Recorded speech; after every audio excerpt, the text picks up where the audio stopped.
Alhamdulillah, wassalatu wassalamu ala sayyidina Muhammadir Rasulillah wa ala alihi wa sahbihi wa mawalah.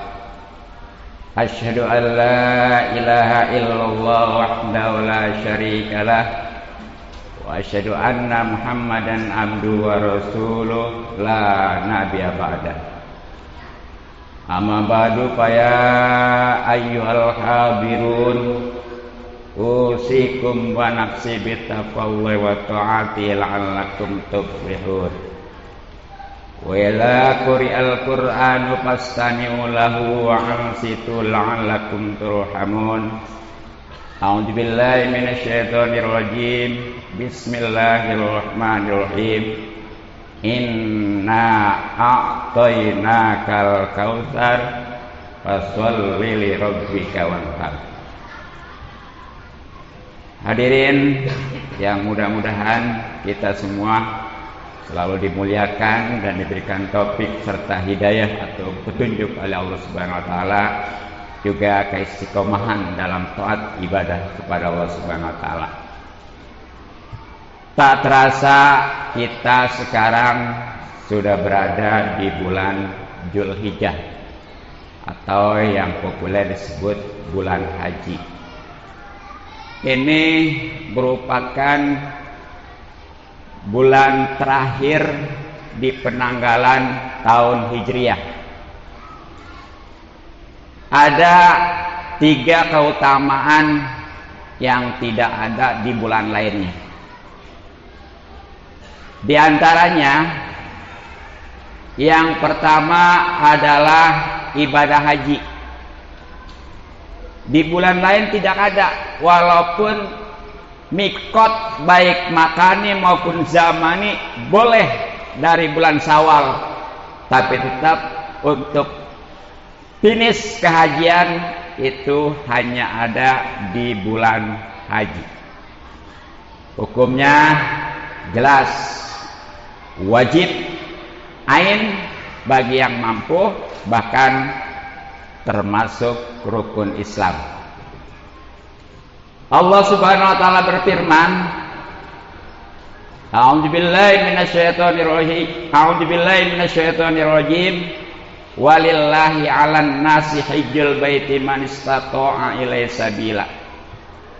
Dan kewajiban bagi manusia atas Allah adalah haji ke Baitullah, tentunya bagi yang kuasa menuju ke sana, terutama biayanya. Hadirin rahimakumullah, karena yang namanya ibadah haji ini wajib ain, bahkan termasuk rukun Islam, maka pasti pahalanya besar dan keuntungan juga banyak. Di antaranya insya Allah dosa-dosa yang lalu maupun yang akan datang, bahkan yang menyangkut hakul adami, itu diampuni. Pokoknya mah seperti baru dilahirkan. Apalagi kalau memang hajinya mabrur. Baginda Nabi SAW bersabda, al-hajrul mabrur laisa lahul jaza illal jannah. Tidak, yang namanya haji mabrur tidak ada balasan yang layak kecuali surga. Nah, alhamdulillah bagi yang tahun ini mungkin ada panggilan atau nasib, kita doakan mudah-mudahan selalu diberikan keselamatan dari pulang sampai pergi, diberikan kesehatan lahir batin, sehingga bisa menunaikan rangkaian manasik haji dengan sempurna, yang akhirnya bisa meraih haji yang mabrur. Dan untuk yang belum, ini jangan ditunda-tunda, karena dalam suatu hadis baginda Nabi SAW bersabda, man malaka zadan rohilatan tuballigu ila baitillah walam yahujja pala ale ayamut yahudian aw nasraniyan.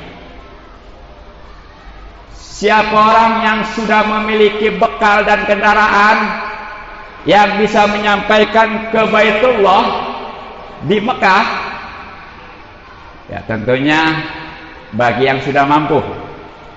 Tapi karena sayang, karena hitung-hitungan buat ibadah mah sampai mati dia belum ibadah haji juga, nauzubillah. Walaupun dia rajin ibadah khusus sholat, tetap matinya itu hanya dua pilihan, yakni Yahudi dan Nasrani. Dan semuanya itu tentunya tidak kita harapkan.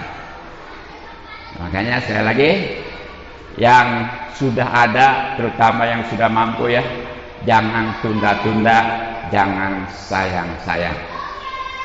Nah, itu yang pertama. Yang kedua, keutamaan bulan Dzulhijjah atau bulan haji yang tidak ada di bulan lain adalah ibadah kurban. Nah, ini yang namanya ibadah kurban, tepatnya tanggal 10 sampai 3 hari kemudian yang disebutnya hari Tasyrik. Untuk tanggal 10-nya Idul Adha pastinya.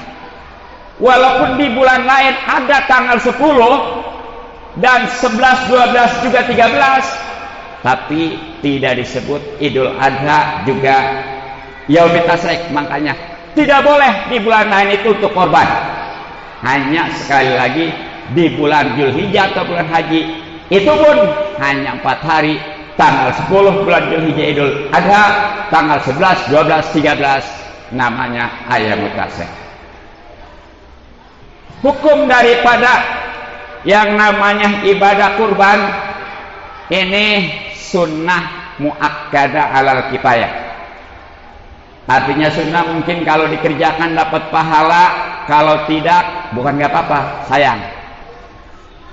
Dan muakkad artinya hampir tidak ditinggalkan oleh baginda. Tapi alhamdulillah sunnah muakkad juga kifayah. Artinya minimal dalam satu keluarga itu kudu ada. Jangan sama sekali, syukur-syukur sih satu keluarga kalau memang dia ada 7 sapi, kerbau. Ini jangan hitung-hitungan ya. Pahalanya besar luar biasa, terutama nih nanti ketika kita dibangkitkan dari kepada kubur, kalau punya kurban itu sudah ditunggu untuk mengangkut kepada masar. Alhamdulillah kalian korban, tapi kalian tidak korban itu sangat disayangkan. Sebaliknya nih, yang namanya ibadah korban akibatnya juga sama lagi.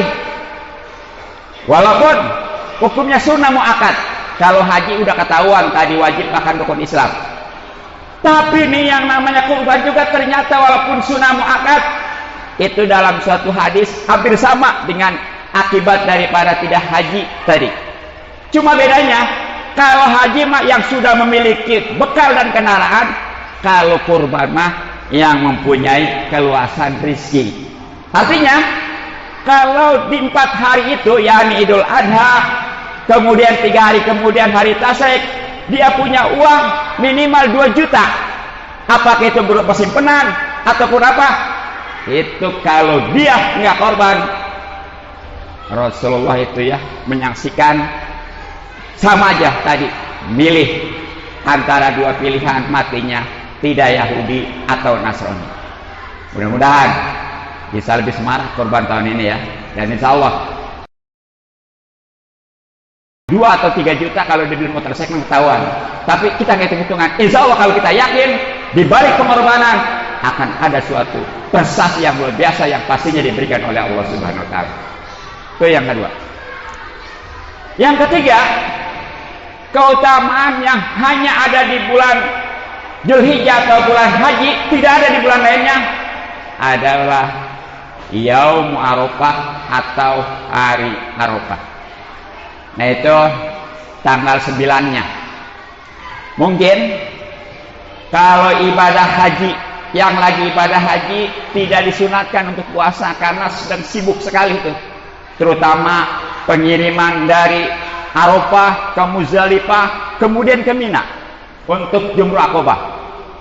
Makanya nggak disunahkan. Tapi bagi yang tidak ibadah haji khusus kita, itu sangat disunahkan, muakkad juga untuk puasa. Itu keuntungannya luar biasa ya. Di antaranya bisa menghapuskan dosa 2 tahun, baik setahun yang lalu maupun setahun yang akan datang. Bahkan 1 hari itu nilainya seperti ibadah puasa 60 tahun.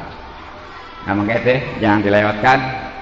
Mungkin hanya itu saja yang bisa disampaikan pada khutbah ini, karena keterbatasan waktu ya. Namanya juga khutbah, harus perhatikan yang namanya mualat terutama. Barakallahu li wa lakum fil Qur'anil azim wa nafa'ani wa iyyakum bil ayati wal dzikril hakim wa taqabbal minni wa minkum tilawatahu innahu was samiul alim. Fastaghfirullah innahu wal ghafurur rahim.